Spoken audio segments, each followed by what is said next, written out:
It's Jamal Adams Day. Just a couple hours after commenting in a way beneath him manner on Instagram, he requests a trade from the New York Jets.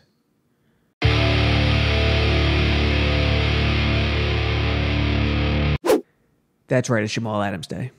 He has requested a trade from the New York Jets per Rich Cimini of ESPN.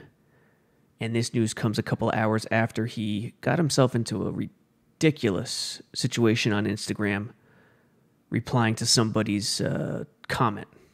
I mean, Jamal, it's social media. These are idiots, most of them who are commenting and hanging on your every word on social media, especially Instagram. To take what someone says on Instagram to heart and to comment on it, man, that it's quite revealing. It's either quite revealing if he took that with emotion and frustration, or he's doing it on purpose to get out, to make it easier to get out. Who knows? But first, we start with the trade. I mean, you could see this coming a mile away. There's no two ways about it. Jamal Adams officially requests a trade. Per report, Rich Cimini, the Jets and Jamal Adams situation continues to deteriorate. Adams informed the team he wants to be traded, a source tells ESPN. According to Manish Mehta, Adams is asking for permission to seek a trade. The Jets have not yet granted that request. Now, this happened earlier in the day, even though it's coming out now. So it could have happened around noontime, morning, around the same time. Maybe it happened around the same time the Instagram fiasco happened. And it would make sense because the way he capped off the Instagram fiasco was by maybe it's time for a change.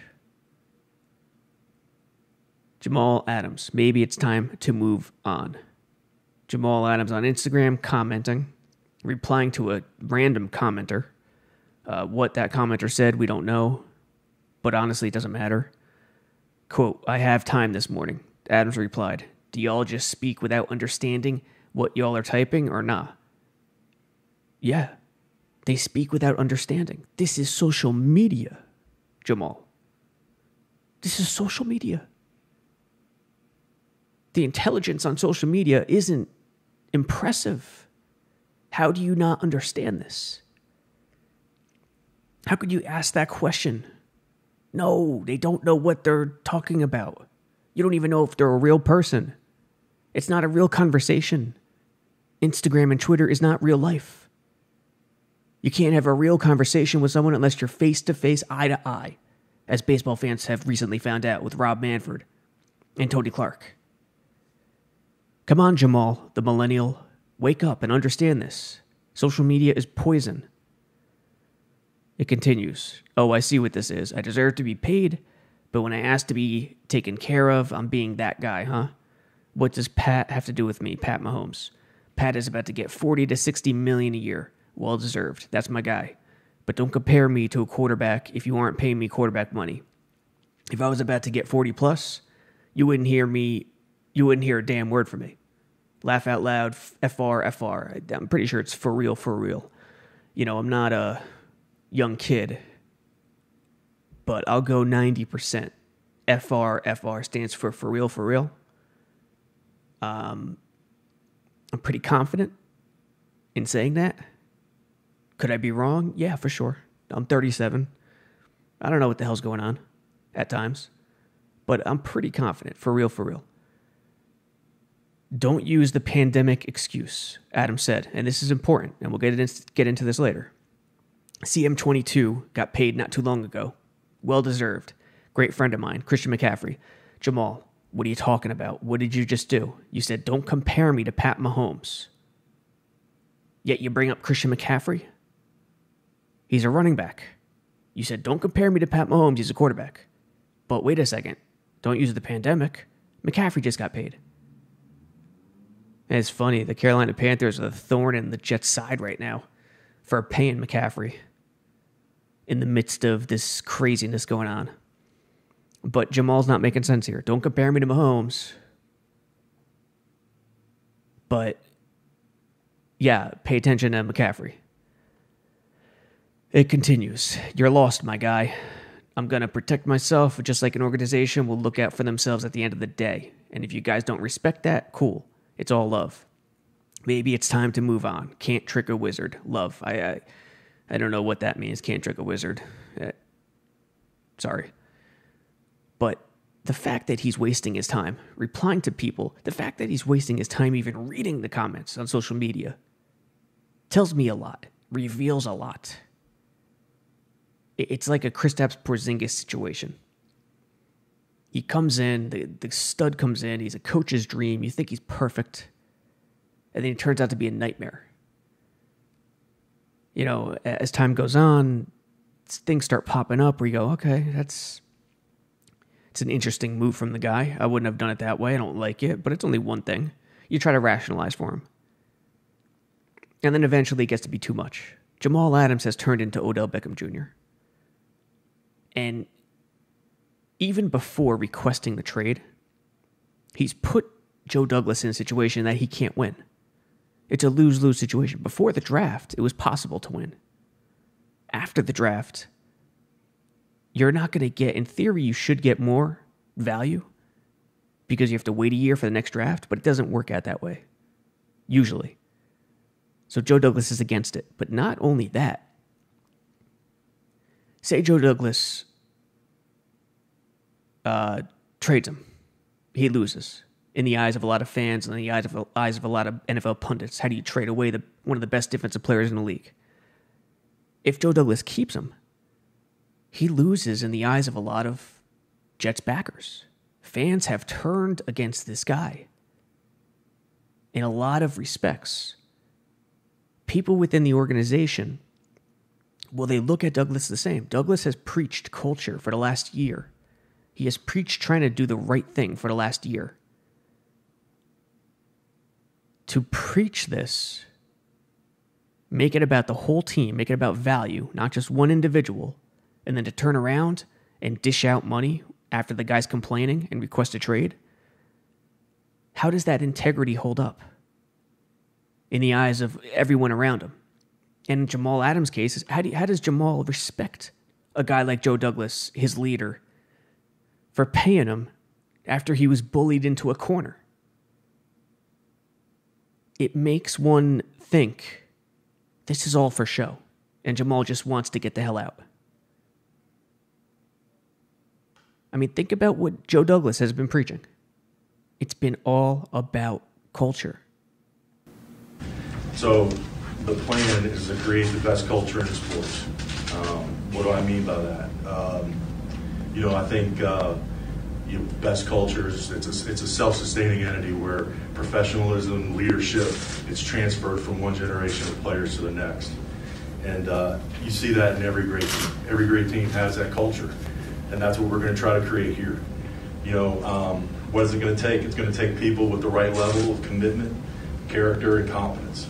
Every person, every player that we bring into this building, they're going to be assessed on their fit within our culture and their ability to help us achieve our ultimate goal, which is to win a Super Bowl year in and year out. So that's it for my opening remarks. I'll take questions from here. Every great team has that culture. It's going to take people with the right level of commitment, character, and competence. The commitment surely isn't there. The character we all thought was there, we still think is there. And the competence, yes, is there with Jamal Adams. But does Jamal and his recent actions fit what Joe Douglas has been preaching? And how does he now turn around and sign this guy after being bullied into a corner? See, Joe Douglas's stance was refreshing this past offseason. Instead of a Mike McCagnon, hey, I'll give you 10%, 15%, 20% more than you deserve on the open market because I'm begging you to come try to save me. Joe Douglas draws a line in the sand. He says, no, you're not going to bully me. It's very important that you're not going to bully me because I need to establish that precedent. Because players need to respect me. And players need to respect the Jets. And for that, Joe Douglas did a tremendous job this offseason. Jordan Jenkins, Brian Poole. Got him on very, very inexpensive contracts and didn't rush to the table. Didn't rush to sign the big-time free agent. Played the value game he learned under Ozzie Newsome. How does he then turn around and sign Jamal? It's gotten to a point where it's a complete mess.